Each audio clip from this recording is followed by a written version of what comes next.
Hello everyone, इस video में हम लोग देखने वाले हैं कि संख्या और संख्या के प्रकार। इस वीडियो में हम लोग देखेंगे कि संख्या क्या होती है और संख्या के प्रकार देखेंगे, और हम वो सभी नंबर देखेंगे जो काफ़ी इम्पॉर्टेंट हैं, और वो सभी नंबर भी देखेंगे जो काफ़ी लोग बताते ही नहीं हैं कि ये नंबर भी होते हैं। और इस वीडियो में हम लोग परिमेय अपरिमेय सभी संख्या देखने वाले, पूर्णांक, परिमेय संख्या, वास्तविक संख्या, परिमेय संख्या और अपरिमेय संख्या, प्राकृतिक संख्या, पूर्ण संख्या, पूर्णांक, धनात्मक, और ये सभी हम लोग देखने वाले हैं। इसमें हम लोग सम विषम भी देखने वाले हैं इन सभी संख्याओं को। तो हम लोग एक एक करके इस वीडियो में देख लेते हैं। देखिए, संख्या का प्रकार देखने से पहले हम लोग देखेंगे संख्या किसे कहते हैं। तो संख्या देखिए होती क्या है। संख्या को इंग्लिश में नंबर कहते हैं, और नंबर देखिए होते क्या है, मतलब संख्या होती क्या है। वे गणितीय राशियाँ जिनका उपयोग मापने, गिनने और नामकरण करने के लिए किया जाता है। तो देखिए, ये ऐसी गणितीय राशियाँ होती हैं, गणितीय राशियाँ जिनका प्रयोग मापने, गिनने और नामकरण करने के लिए किया जाता है। तो ये नंबर देखिए, जैसे आपको मालूम है 1, 2, 3, 0, ये सभी आपकी संख्याएँ होती हैं, और संख्याएँ अनंत होती हैं। इनका कोई निश्चित नहीं होती हैं कि मतलब 100 ही संख्याएँ हैं, ऐसा नहीं, अनंत संख्या होती हैं। तो देखिए, अब हम लोग संख्याओं के प्रकार देखते हैं। संख्याओं के प्रकार में सबसे बेसिक आपकी संख्या होती है प्राकृतिक संख्याएँ। सबसे बेसिक प्राकृतिक संख्याएँ होती हैं। तो देखिए, इसे इंग्लिश में नेचुरल नंबर्स कहते हैं। इंग्लिश में इसे नेचुरल नंबर कहते हैं। तो देखिए, प्राकृतिक संख्या होती क्या है। वे संख्याएँ जिनका प्रयोग वस्तुओं को गिनने के लिए किया जाता है। जैसे आपसे कहा जाए, आप क्लास के बच्चों को गिनिए, तो आप कभी भी 0 से नहीं शुरुआत करते हैं। आप कहते हैं 1, 2, 3 ऐसे ऐसे गिनते चले जाते हैं। कभी आपने 0 से नहीं शुरू किया होगा। क्यों नहीं शुरू किया?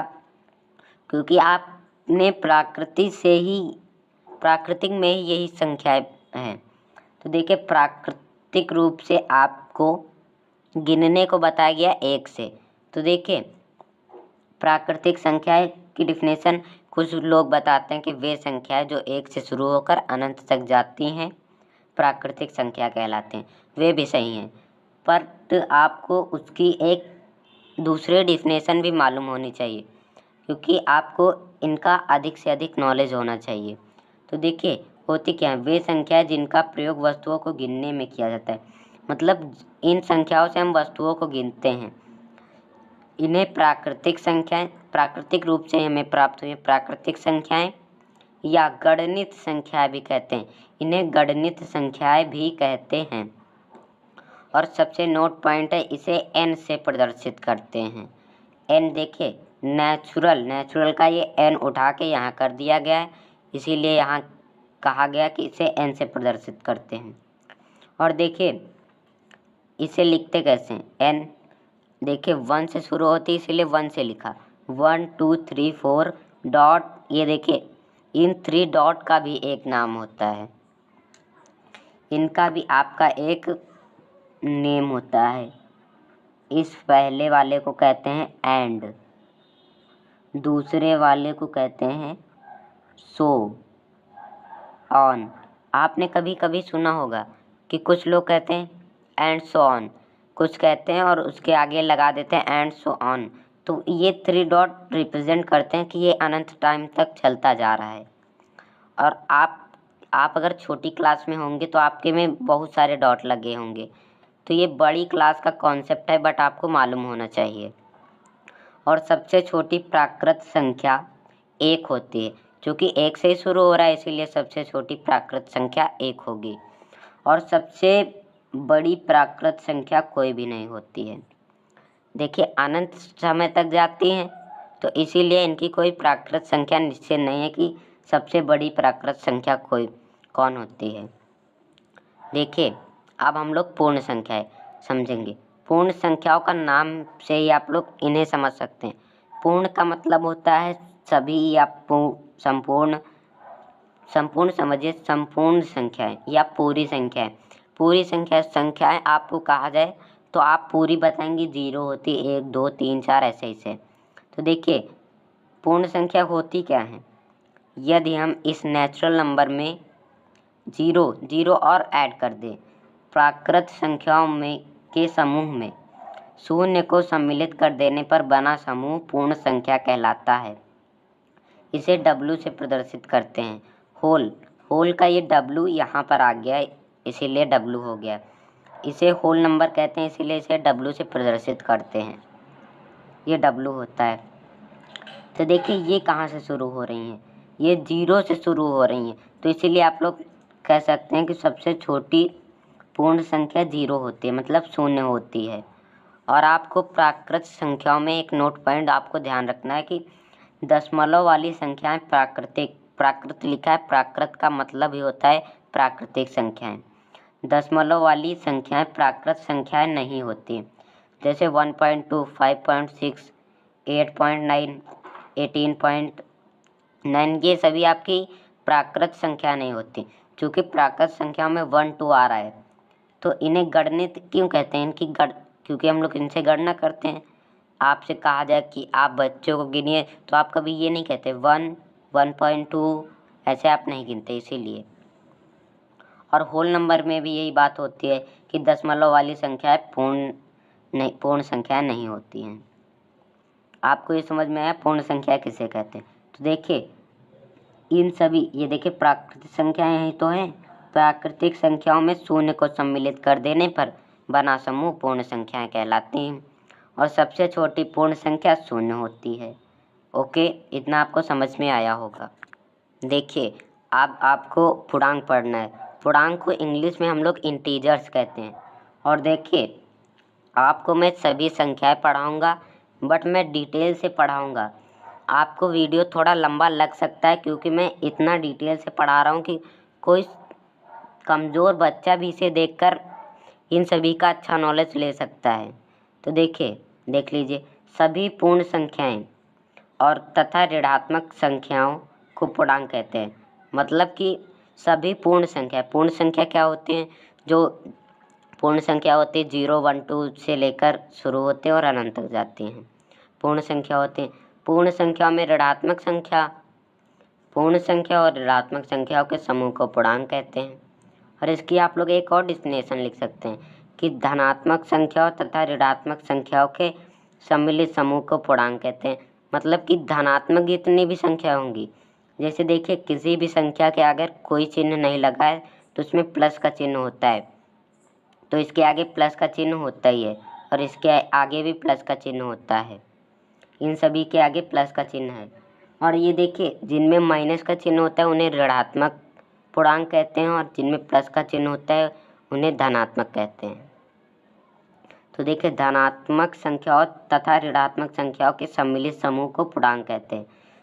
और देखिए धनात्मक संख्याओं तथा ऋणात्मक संख्याओं के सम्मिलित समूह को पूर्णांक कहते हैं।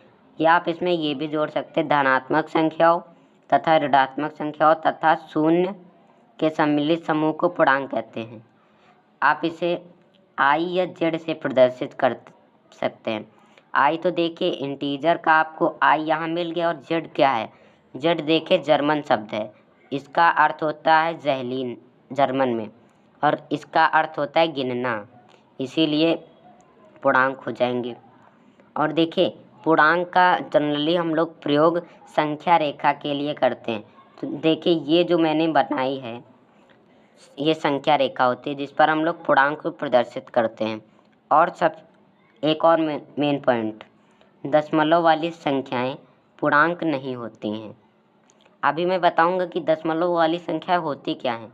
दशमलव वाली संख्या पूर्णांक नहीं होती, जैसे 2.5, 5.6, 1.7, ऐसे बहुत सारी। तो देखिए ये आपका जीरो जो होता है, आपको ये ध्यान रखना है कि जीरो ना ही धनात्मक होता है और ना ही ऋणात्मक। ये सबसे मेन पॉइंट है। जीरो कभी भी धनात्मक नहीं होगा और कभी भी ऋणात्मक नहीं होगा। ये उदासीन होता है। उदासीन का मतलब होता है कि इसमें ना प्लस का चिन्ह होगा ना माइनस का चिन्ह होगा। और ये देखिए इतनी सभी धनात्मक संख्याएं हैं और ये सभी ऋणात्मक संख्याएं। और संख्या रेखा देखिए, संख्या रेखा पर हम लोग पूर्णांक को दर्शाते हैं, जिधर हम लोग दाईं ओर आपकी प्लस की संख्याएं और बाईं ओर माइनस की संख्याएं। ओके, तो आपको इतना क्लियर हो गया होगा। अब हम लोग परिमेय संख्या देख लेते हैं।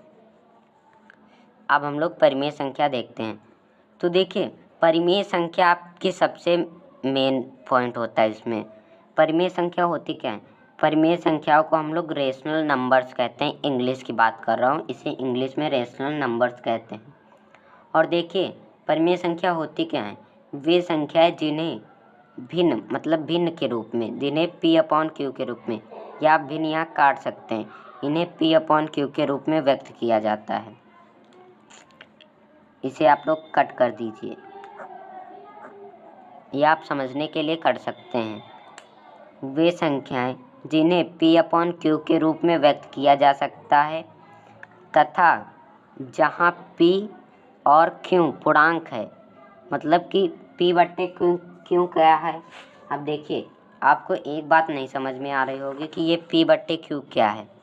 तो देखिए, P/Q होता क्या है? ये आपका भिन्न होता है। इसमें आपकी धनात्मक संख्याएं भी आती हैं, ऋणात्मक संख्याएं भी आती हैं, जिन्हें हम भिन्न के रूप में लिख सकते हैं। परिमेय संख्या होती है। जैसे मैंने लिखा 2/3, इसमें P आपका ये हो जाएगा, क्यों ये हो जाएगा, और ये बटा ऐसे ही बीच में लग जाएगा। हो गया ना P/Q जी। इन्हें हम P/Q के रूप में लिख सकते हैं। और जैसे 5/2, ये भी आपका हो गया। 6/8, ये भी हो गया आपका परिमेय संख्या। यहाँ देखिए, P/Q के रूप में व्यक्त किया जा सकता है जहाँ P और Q पूर्णांक हैं। आपको ये बात ज़रूर ध्यान रखनी है कि P/Q यहाँ आपका ये पूर्णांक है, ये आपके दोनों पूर्णांक हैं। ओके, यहाँ P भी पूर्णांक है और Q भी पूर्णांक है। और आप लोग एक बात ये ध्यान रख सकते हैं कि P आपका अंश होता है और Q आपका हर होता है। इसी तरह होता है, जैसे मैंने 2 लिखा, ये भी आपकी परिमेय संख्या है। आप कहेंगे कि ये P/Q के रूप में नहीं है। तो देखिए, हम लोग किसी भी संख्या के नीचे 1 मान सकते हैं। तो आप देखिए, P आपका ये होगा, Q आपका ये होगा। और जैसे मैंने लिखा 5 भी आपकी परिमेय संख्या, क्योंकि इसके नीचे 1 मान सकते हैं। और आपको यहाँ एक कंडीशन कही गई है, तथा Q ≠ 0, मतलब ये कभी भी 0 नहीं होना चाहिए। जैसे मैंने लिखा 6/0। और आपको एक बात मालूम है कि किसी भी संख्या को हमारे रामानुजन, जो हमारे वैज्ञानिक थे, गणितीय वैज्ञानिक, जिन्होंने हमें ये बताया कि हम किसी भी संख्या को 0 से डिवाइड नहीं कर सकते। ये आपका अपरिभाषित हो जाता है, जिसे इंग्लिश में अनडिफाइन कहते हैं। इसीलिए आपका Q 0 नहीं होता है। ये कंडीशन आपका यही कहती है। जैसे 6/0 लिख दिया, तो आप लोग इसे सिंपली कह देंगे कि ये अपरिभाषित है। अपरिभाषित इसे आप कह देंगे। ओके, ये आपने देख लिया, इसे अपरिभाषित। और आपको इसका रीज़न भी मालूम हो गया कि इसे क्यों इस तरह लिखते हैं। उसे देखिए, एक बार और पढ़ लेते हैं। वे संख्याएं जिन्हें P/Q मतलब भिन्न के रूप में व्यक्त किया जा सके तथा जहाँ P और Q पूर्णांक तथा Q ≠ ये नॉट इक्वल का चिन्ह है, मतलब कि बराबर नहीं होगा। जहाँ Q 0 के बराबर नहीं होगा, उसे परिमेय संख्या कहते हैं। इसे Q से प्रदर्शित करते हैं। तो देखिए, Q बराबर होता क्या है। जैसे Q लिखा 1 2, इसमें आपकी सभी संख्या। अब ये देखिए, दशमलव वाली संख्याएं भी परिमेय संख्या में आएंगी। मतलब अब जो आप उतनी देर से पढ़ रहे थे कि दशमलव वाली संख्याएं परिमेय नहीं, वो मतलब कि प्राकृतिक संख्या नहीं होंगी, पूर्ण संख्या नहीं होंगी, पूर्णांक नहीं होंगी। अब देखिए, यहाँ आपका मेन पॉइंट आ गया कि दशमलव वाली संख्याएं परिमेय संख्याएं होती हैं। जैसे ये 1/1.2 लिखा है, तो ये भी आपका परिमेय संख्या होता है। कैसे होता है? तो देखिए, जैसे 1.2 है, 1.2 लिखा, ये पॉइंट मैंने हटा के 10 लिख दिया। तो ये आपका परिमेय संख्या के रूप में हो गया। ये आपका P हो गया, ये आपका Q हो गया। ओके, और देखिए Q बराबर क्या होता है 1 2 3। इसमें देखिए धनात्मक भी संख्याएं आएंगी, ऋणात्मक भी आएंगी। जैसे मैंने यहाँ -5/2 कर दिया, यहाँ -6 कर दिया, मतलब कि इसमें धनात्मक और ऋणात्मक सभी संख्याएं आएंगी। वही पॉइंट मैंने यहाँ लिखा है कि परिमेय संख्याएं धनात्मक, ऋणात्मक अथवा शून्य हो सकती हैं। ओके, और आपको एक बात ध्यान रखनी है कि जैसे आपको लिखा गया है 5 और 2, ये माइनस है और ये भी माइनस है, तो ये देखिए आपका ऋणात्मक नहीं होगा। कैसे नहीं होगा? क्योंकि माइनस से माइनस कट जाएगा, इसीलिए आपकी धनात्मक हो जाएगी। देखिए माइनस से माइनस कट गया तो यहाँ प्लस हो जाएगा, तो ये आपकी धनात्मक हो जाएगी। ये आपको ध्यान रखना है। और परिमेय संख्या का मानक रूप अब हम लोग देख लेते हैं। परिमेय संख्या का मानक रूप होता क्या? ये आपका सबसे इम्पोर्टेंट पॉइंट है। जो आप लोग अपरिमेय संख्या सिद्ध करने का कॉन्सेप्ट करते हैं, ये उसके लिए काफ़ी इम्पोर्टेंट है।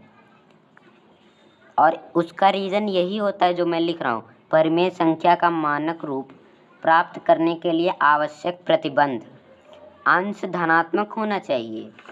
अब देखिए अंश की बात आ गई। अंश होता क्या है? जैसे मैंने लिखा 6/3, इसमें आपका ये अंश होता है, इसको ऐड कर लीजिए, और ये आपका हर होता है। और देखिए इसमें कह क्या रहा है, इसमें लिखा है कि अंश धनात्मक हो।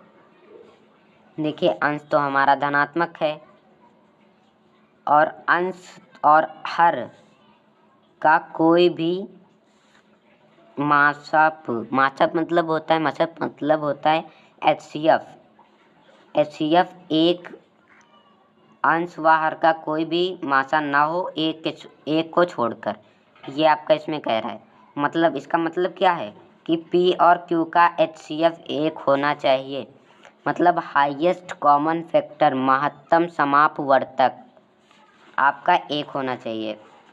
तो देखिए इनका अगर हम लोग HCF निकालेंगे तो एक नहीं होगा। तो देखिए इसको सबसे पहले काटना पड़ेगा। 2 से काट देंगे, 2 तिहाई 6, 2 चार को 8, तो 3/4। अब देखिए यदि आप लोग इसका HCF निकालेंगे तो आपका एक आएगा। ओके, तो इसी तरह की यही परिमेय संख्या का मानक रूप होता है। अब हम लोग अपरिमेय संख्या देखते हैं। देखिए अपरिमेय संख्या में मैंने देखा है कि काफ़ी बच्चे, क्या सभी बच्चे लगभग बहुत ज़्यादा ही परेशान रहते हैं कि अपरिमेय संख्या में समझ में नहीं आती कि होती क्या है। तो देखिए आज आपके सारे डाउट क्लियर हो जाने वाले हैं। तो देखिए अपरिमेय संख्या होती क्या है? इन्हें इंग्लिश में इरेशनल नंबर कहते हैं। तो देखिए वे संख्याएं जिन्हें P/Q के रूप में नहीं लिख सकते। देखिए आपने P/Q क्या पढ़ा कि जैसे मैंने लिखा 3/2, इसमें आपका P ये होगा, Q ये होगा। आपने इतना ही तो पढ़ा। और P आपका अंश होता है और ये हर होता है। और ये P और Q दोनों पूर्णांक होते हैं। आपने ये अभी तुरंत पढ़ा है, P और Q पूर्णांक होते हैं। और इसमें देखिए लिखा है वे संख्याएं जिन्हें P/Q के रूप में नहीं लिखा जा सकता, उन्हें अपरिमेय संख्या कहते हैं।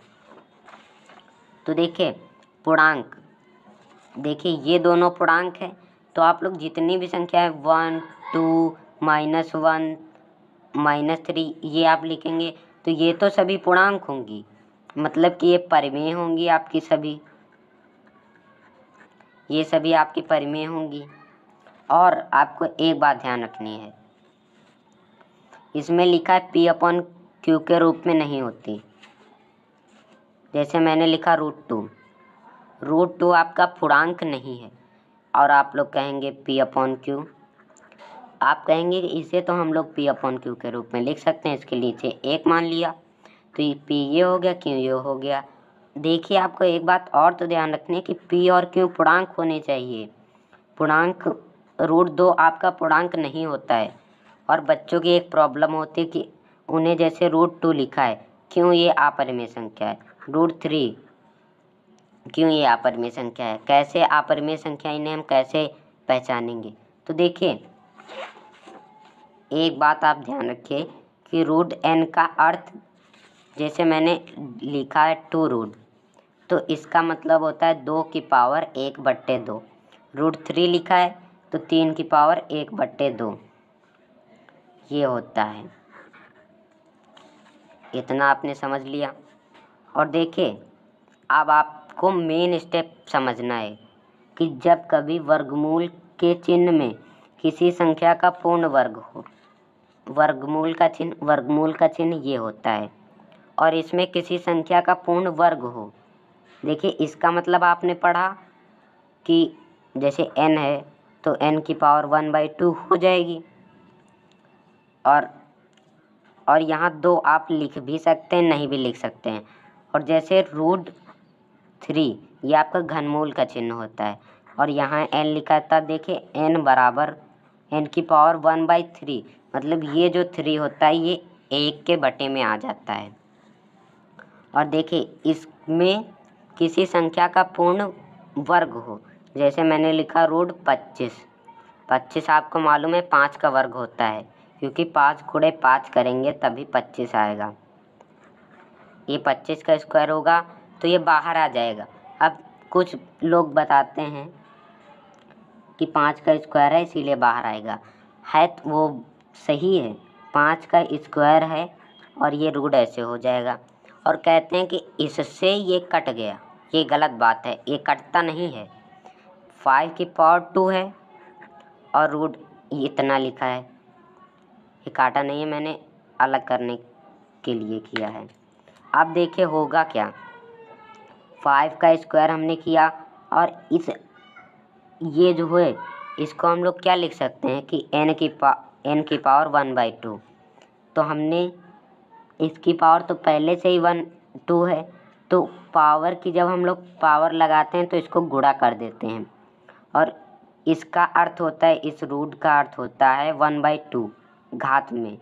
तो देखिए इस 2 से ये 2 कट जाता है, तो आपका 5 की पावर 1 आ जाता है, और 5 की पावर 1 बराबर 5। इसके पीछे का रीज़न ये होता है, क्योंकि आपको मैथ पढ़ रहे हैं तो आपको रीज़न के साथ आपको सब कुछ आना चाहिए। जैसे मैंने लिखा √9 आपको पता है 3 का स्क्वायर होता है, 3 का स्क्वायर कर लिया। और देखिए ये रूट का मतलब होता है पावर में 1/2, इसको ऐसे लिखते हैं 1/2। और देखिए पावर के ऊपर पावर होती है तो इसको गुणे कर देते हैं, 3 की पावर 2 इंटू 1/2। 2 से 2 कट जाता है तो हमारा 3 आंसर आ जाता है। रीज़न के साथ आपको सब कुछ मालूम होना चाहिए। और एक पॉइंट मैंने और नीचे लिखा है, उसको मैं पहले समझा दूंगा फिर आपको पढ़ के बताऊंगा। तो देखिए उसमें मैंने लिखा है यदि वर्गमूल, ये आपका वर्गमूल का चिन्ह होता है, यदि वर्गमूल में किसी संख्या का परफेक्ट क्यूब हो। देखिए 2 आपका 8 2 का क्यूब होता है। कैसे, 2 को हम 3 बार ऐसे लिखेंगे तो 8 हमारा आएगा, इसीलिए 2 का परफेक्ट क्यूब है। तो देखिए इसको आप लिख कैसे सकते हैं, 8 को लिख सकते हैं 2 की पावर 3, और ये जो घनमूल का आपका चिन्ह होता है इसे आप पावर में 1/3 लिख सकते हैं। तो पावर के ऊपर पावर होती है तो गुणा हो जाती है, 2 की पावर 3 इंटू 1/3। तो 3 से 3 कट जाएगा, आपका 2 आंसर आ जाएगा। देखा आपने, ये वर्गमूल का, जैसे मैंने लिखा क्यूब रूट, इसे इंग्लिश में क्यूब रूट कहते हैं, इसे इंग्लिश में रूट स्क्वायर रूट कहते हैं। और ये देखिए आपका कैसे हो, ये आपका 3 का परफेक्ट क्यूब होता है।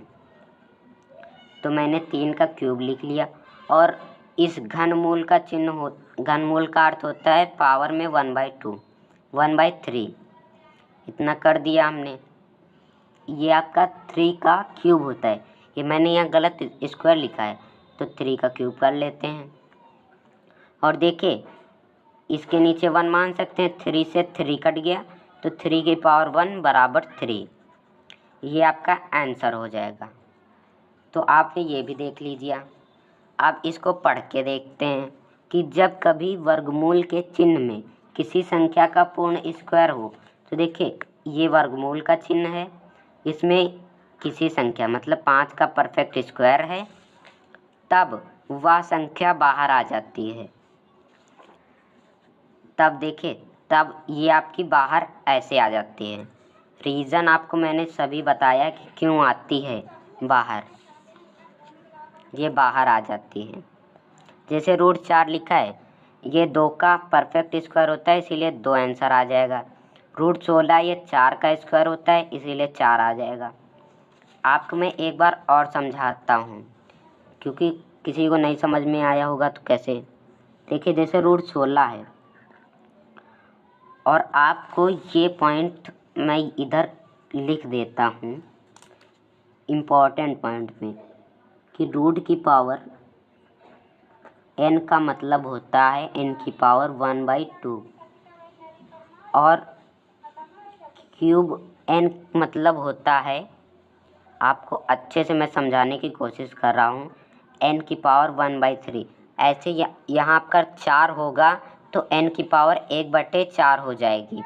ओके, ये मैंने आपके लिए लिख भी दिया है, तो आप ये समझ गए होंगे।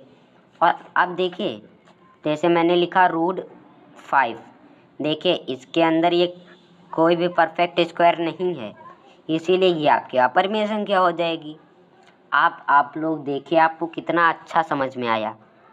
और जैसे मैंने लिखा √6, आप कहेंगे ये भी किसी संख्या का परफेक्ट स्क्वायर नहीं, तो ये भी आपका अपरिमेय संख्या। अब आपको मज़ा आ रहा होगा। जैसे लिखा √2, ये भी किसी संख्या का परफेक्ट स्क्वायर नहीं, तो ये भी अपरिमेय संख्या। अपरिमेय संख्या अपरिमेय संख्या। तो अब आपको समझ में आ रहा होगा कि ये अपरिमेय संख्या क्यों मैंने अपरिमेय संख्याओं के उदाहरण में लिखा, और इसे क्यों कॉम्प्लीमेंट से प्रदर्शित करते हैं। आप ये समझिए। अब ये समझ लीजिए, जब किसी भी संख्या होगी, संख्या जब कभी भी वर्गमूल में, वर्गमूल का चिन्ह ये होता है, में किसी संख्या का पूर्ण घन, घन मतलब कि कोई ऐसी संख्या, जैसे 8 है तो इसको 2 × 2 × 2, और 2 की पावर 3 लिखा, तो ये होता है कि 2 का क्यूब करिए तो 8 आंसर आता है, क्योंकि इनका गुणा कर देते हैं तो 8 आ जाता है। ये आपका हो गया। जब कभी भी घनमूल में किसी संख्या का पूर्ण घन हो, तो वह जिस संख्या का पूर्ण घन होता है वह बाहर आ जाती है। मैंने आपको समझाया, ये क्यूब रूट का चिन्ह होता है। √8 लिखा तो बराबर में 2 आ जाएगा, क्योंकि ये 2 का क्यूब है, और ये 3 का क्यूब है, ये 8 का क्यूब है, इसीलिए बाहर आ जाएगा। अब ये समझिए, यदि वर्गमूल में किसी संख्या का पूर्ण वर्ग तथा घनमूल में किसी संख्या का पूर्ण घन ना हो, तो वे संख्याएं अपरिमेय होंगी। जैसा कि मैंने आपको बताया, जैसे कि √6 क्यूब रूट लगा दिया और 2 लिख दिया, 2 किसी का क्यूब नहीं, अपरिमेय संख्या, अपरिमेय संख्या। तो ये आपका कॉन्सेप्ट था अपरिमेय संख्याओं का। यदि आपको वीडियो अच्छी लग रही है तो प्लीज़ हमारे चैनल को सब्सक्राइब करिए, क्योंकि इस तरीके का कंटेंट आपको मिलता रहता है। ओके, और आप लोग अपने दोस्तों को भी ये वीडियो शेयर करिएगा यदि आपको अच्छा लग रहा है। अब हम लोग कुछ इम्पोर्टेंट पॉइंट देख लेने वाले हैं, उसके बाद हम लोग वास्तविक संख्याओं के बारे में पढ़ेंगे कि वास्तविक संख्याएं होती क्या हैं। चलिए हम लोग देख लेते हैं। सभी प्राकृतिक संख्याएं पूर्ण संख्या होती हैं। अब देखिए, आपको मैं एक चीज़ समझाने के लिए करता हूँ। इसमें आपका लिखा है सभी प्राकृतिक संख्याएं पूर्ण संख्याएं होती हैं। क्यों होती हैं ये भी समझिए। सभी प्राकृतिक संख्याएं, देखिए ये आपकी प्राकृतिक संख्या है, ये पूर्ण संख्या है। तो इसमें आपका लिखा है सभी प्राकृतिक संख्याएं पूर्ण संख्या होती हैं। देखिए 1 से शुरू होकर ये प्राकृतिक संख्या है और उसमें लिखा है सभी प्राकृतिक संख्याएं पूर्ण संख्या होती हैं। देखिए 1 से लेकर ये भी शुरू होता है और ये 0 से शुरू होता है, तो ये नेचुरल नंबर तो इस सभी में आ रहे हैं कि 1 से, तो इसीलिए आपने यहाँ लिखा कि सभी प्राकृतिक संख्याएं पूर्ण संख्या होती हैं। कि देखिए प्राकृतिक संख्या 1 से शुरू होती हैं और इसमें भी 1 से आ रहा है, इसमें भी 1 से आ रहा है, इसीलिए हो जाएंगी। और सभी प्राकृतिक संख्याएं सभी पूर्ण संख्याएं पूर्णांक होती हैं, मतलब सभी प्राकृतिक संख्याएं और सभी पूर्ण संख्याएं पूर्णांक होती हैं। अब ये कैसे आप लोग समझेंगे, तो देखिए सभी प्राकृतिक संख्याएं 1 से शुरू होकर 5 to ऐसे ही अनंत तक जाती हैं। और पूर्ण संख्या क्या होती हैं, 0 से शुरू होकर, और देखिए पूर्णांक में ये सभी आ गई, तो इसीलिए ये पॉइंट लिखा गया सभी प्राकृतिक संख्याएं सभी पूर्ण संख्याएं पूर्णांक होती हैं और सभी प्राकृतिक संख्याएं परिमेय होती हैं। अब ये कैसे, मैंने यहाँ लिख दिया कि सभी प्राकृतिक संख्याएं, देखिए जैसे मैंने लिखा कि 2 आपकी प्राकृतिक संख्या है, इसके नीचे 1 मान लिया तो हो गई परिमेय संख्या।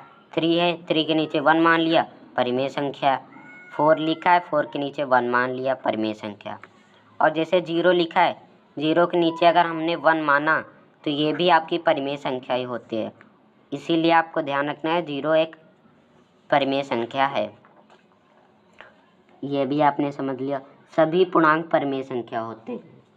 अब ये कैसे मैंने लिखा, देखिए ये पूर्णांक हैं, इनके नीचे हम सभी के नीचे 1 मान सकते हैं, तो इसीलिए परिमेय हो जाएंगी।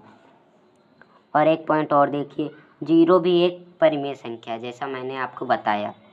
और देखिए प्रत्येक भिन्न परिमेय संख्या है, परंतु प्रत्येक भिन्न परिमेय संख्या नहीं, भिन्न में धनात्मक होता है और इसमें ऋणात्मक और सभी आ जाती हैं, तो इसीलिए ये भी हो जाएगा।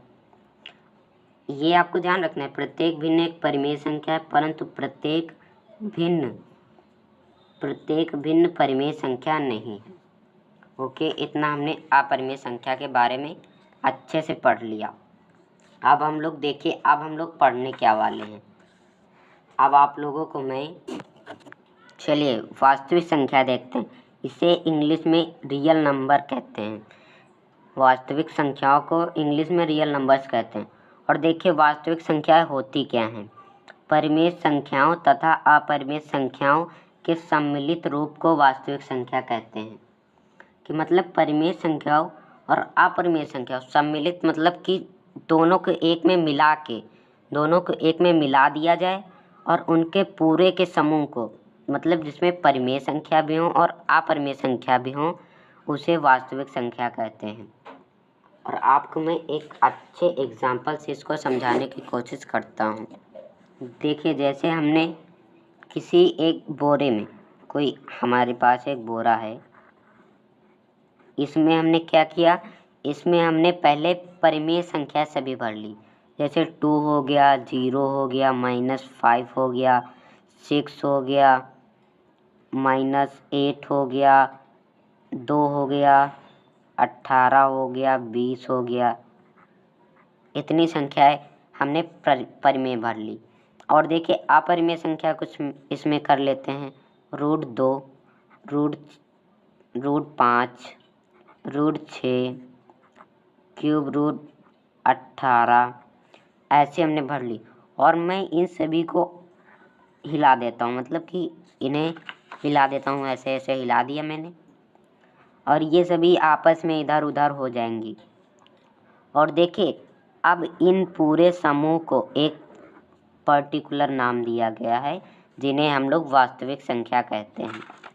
तो इसी से इसकी डिफिनेशन है परिमेय संख्याओं तथा अपरिमेय संख्याओं के सामूहिक रूप को, जैसे आपने इधर किया, सामूहिक रूप को वास्तविक संख्या कहते हैं।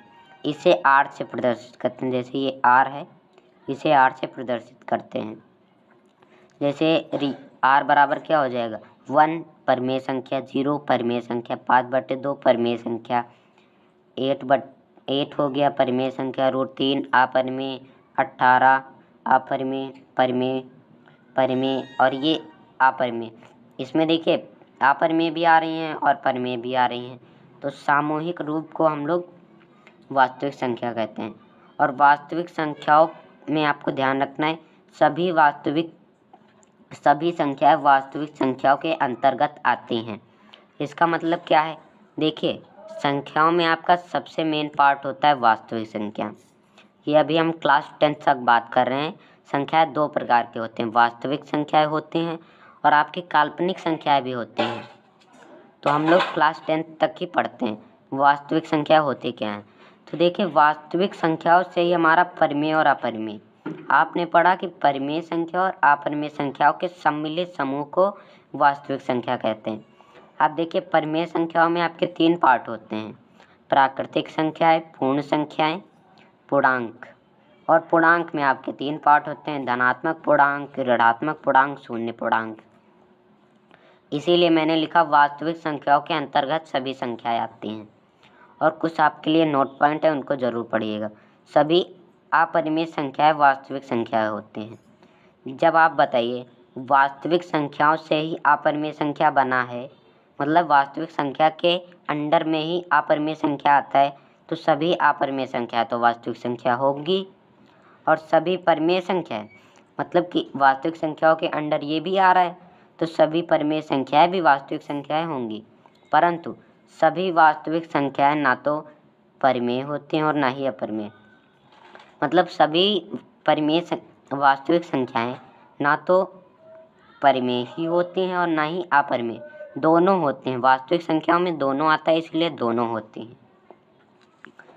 तो आपने ये देख लिया इतना। अब हम लोग कुछ अन्य संख्या देख लेते हैं जो छोटी छोटी हैं बट आपको मालूम होनी चाहिए। देखिए जैसे आपकी सम संख्याएं होंगी, जिसे इंग्लिश में इवन नंबर्स कहते हैं। तो इसीलिए मैं ये बता रहा हूँ क्योंकि मैंने संख्या के ऊपर एक ऐसी वीडियो बनाई जिसमें आपको सभी संख्या मिल जाए, तो इसी के पर्पज़ से मैं ये सभी संख्या बता रहा हूँ। तो देखिए सम संख्या होती क्या है? 2 के सभी गुणज सम संख्याएं कहलाते हैं। मतलब जो 2 के पहाड़े में जितने भी संख्याएं आती हैं सभी सम संख्याएं होती है। जैसे 2 एक अन्नम 2, 2 दूनी 4, 4 भी होती है, 2 तिहाई 6, 6 भी होता है। या आप लोग सम संख्या वो कह सकते हैं जो 2 से कट जाती हैं। ओके, ये सम संख्या होते हैं। और विषम संख्या क्या होती हैं? विषम संख्या जिसे इंग्लिश में ऑड नंबर्स कहते हैं। ये मैं आपको इसलिए बताता हूँ क्योंकि आप भले हिंदी मीडियम में हो बट आपको ये सभी मालूम होना चाहिए, ऑड नंबर्स। तो देखिए विषम संख्या होती क्या है? वे सभी संख्या जो 2 के गुणज नहीं होते, मतलब जो 2 के पहाड़े में संख्याएं नहीं आती हैं वो आपकी विषम हो जाएंगी। जैसे 1 3 5, 5 आपके 2 के पहाड़े में नहीं आता, 3 भी 2 के पहाड़े में, 7 भी नहीं आता, ऐसे 11 भी नहीं आता, 13 भी नहीं आता। ये सभी आपकी विषम संख्याएं हो जाएंगी। और देखिए सबसे छोटी आपकी विषम संख्या 1 होती है। अब हम लोग अभाज्य संख्या देख लेते हैं। अभाज्य संख्या होती क्या है? जिसे इंग्लिश में प्राइम नंबर्स कहते हैं। अभाज्य संख्या वो होती है एक से बड़ी वे संख्याएं जो स्वयं तथा एक के अलावा किसी अन्य से विभाजित नहीं होती हैं, वे अभाज्य संख्याएं कहलाती हैं। मतलब एक से बड़ी वे संख्याएं जो स्वयं से तथा एक के अलावा किसी अन्य से विभाजित नहीं होती हैं, अपरिमेय कहलाते हैं। देखिए 2 है, आपका 1 से बड़ा है, ये स्वयं से विभाजित होता है और 1 से विभाजित होता है और कोई इसे विभाजित नहीं करता। उसी प्रकार 3 है, 3 खुद से कटता है और 1 से कटता है। उसी प्रकार 11 है, 11 1 से कटता है और खुद से कटता है। और ये आप लोग ध्यान रखिए कि ये आपको क्वेश्चन पूछ लेता है 1 से 100 तक 25 अभाज्य संख्या होती है। मतलब 1 से 100 तक कुल आपकी 25 अभाज्य संख्या होती हैं। अब हम लोग भाज्य संख्या देख लेते हैं। भाज्य संख्या होती क्या है? इन्हें कंपोजिट नंबर्स कहते हैं इंग्लिश में। वे संख्याएं जो 2 से अधिक गुणनखंड रखते हैं, मतलब कि जो 1 से कटें स्वयं से कटें और किसी अन्य संख्या से भी कटें भाज्य संख्या कहलाती हैं। या आप लोग ये भी कह सकते हैं जो 2 से अधिक गुणनखंड रखती हैं। जैसे आपकी 4 है, 4 3 गुणनखंड रखती है। 4 1 के पहाड़े से भी कट जाती है, 2 के पहाड़े से भी कट जाती है और 4 के भी पहाड़े से कट जाती है। और उसी प्रकार 10 है, 10 के 4 गुणनखंड होते हैं। देखिए 2 से ज़्यादा गुणनखंड है। जैसे 10 1 से भी कटता है, 10 2 से भी कटता है, 10 5 से भी कटता है, 10 10 से भी कटता है। और आपके लिए सबसे इम्पोर्टेंट पॉइंट देखिए, एक ना तो अभाज्य है और ना ही भाज्य है। एक ना तो अभाज्य, क्योंकि अभाज्य संख्याओं में इसीलिए मैंने ये डिफिनेशन लिखी, एक से बड़ी वे संख्या, क्योंकि एक आपकी अभाज्य संख्या नहीं होती, ना ही भाज्य होती है, ये आपको ध्यान रखना है। और 2 ही केवल सम अभाज्य संख्या है, मतलब कि अभाज्य संख्याओं में 2 ऐसी संख्या है जो केवल सम है और कोई भी अभाज्य संख्या सम नहीं है। और देखिए 2 सबसे छोटी अभाज्य संख्या है, ये ध्यान रखना है। अन्य सभी सम संख्याएं भाज्य होते हैं। और जितनी भी अभाज्य संख्याएं भाज्य संख्याएं होते हैं वो सम होते हैं। 0 एक सम संख्या है, 0 एक सम संख्या होता है, आपको ये ध्यान रखना है। सम क्यों होता है? सम संख्या क्या होती है? जो 2 के गुणज या जो 2 से कट जाए। तो देखिए इसको हम 2 से यदि विभाजित करेंगे, देखिए जैसे 0/2, तो ये आपका 0 आंसर आता है, ये आपको ध्यान रखना है। इसीलिए आपको यहाँ लिखा है 0 एक सम संख्या है। ओके, और आपको एक और संख्या पढ़नी है, सह-अभाज्य संख्या। सह-अभाज्य संख्या जिसे को प्राइम नंबर्स कहते हैं, वे 2 संख्याएं जिनका HCF या उभयनिष्ठ गुणनखंड 1 हो उन्हें सह-अभाज्य संख्या कहते हैं। जैसे 3 और 5, यदि आप लोग इनका HCF महत्तम समाप्त वर्ग तक निकालेंगे तो आपका 1 आएगा, इसीलिए ये सह-अभाज्य संख्याएं हो जाएंगी। ओके, इतना आपको ध्यान रखना है। और कुछ आपकी ये संख्या होती हैं परिपूर्ण संख्या है, त्रिक अभाज्य संख्या है। परिपूर्ण संख्या देख लीजिए, ये आपकी ज़्यादा यूज में नहीं आती हैं, बट मैं आपको बता दे रहा हूँ। परिपूर्ण संख्या होती क्या है? एक संख्या के परिपूर्ण, मतलब जो एक संख्या होती परिपूर्ण संख्या कहलाती है यदि संख्या के सभी गुणनखंडों का योग उस संख्या का 2 गुना होता है। मतलब संख्या है, उसके गुणनखंडों का योग, इसके ये गुणनखंड है, यदि इनका योग 6 के 2 गुना है तो परिपूर्ण संख्या होंगी। जैसे 6 है, 6 के आपके 4 गुणनखंड होते हैं और इनको यदि आप लोग जोड़ेंगे तो ये 6 का 2 गुना होता है, इसीलिए परिपूर्ण संख्या हो जाएंगी। इसी तरह आपकी 28 हो जाएगी। और आप लोग त्रिक अभाज्य संख्या देख लीजिए, प्राइम ट्रिपलेट, 3 क्रमागत अभाज्य संख्याओं जिनके मध्य 2 का अंतर है, एक समुच्चय त्रिक अभाज्य संख्या कहलाता है। तो देखिए इनके मध्य 2 का अंतर है, ये आपका लिखा है 3 क्रमागत संख्याएं जिनके मध्य 2 का अंतर होता है, त्रिक अभाज्य संख्या कहलाती हैं। तो देखिए आज की क्लास में हमने सभी नंबर्स के बारे में देखा। हमने देखा कि परिमेय संख्या क्या होती हैं, अपरिमेय, और हमने इन सभी संख्याओं के बारे में फुल डिस्कशन किया है। तो यदि आपको यह वीडियो अच्छा लगा हो तो प्लीज़ हमारे चैनल को सब्सक्राइब और वीडियो को लाइक कर दीजिएगा, क्योंकि इस तरीके का कंटेंट हमारे चैनल पर मिलता रहता है। तो आज की क्लास यहीं तक थी, धन्यवाद।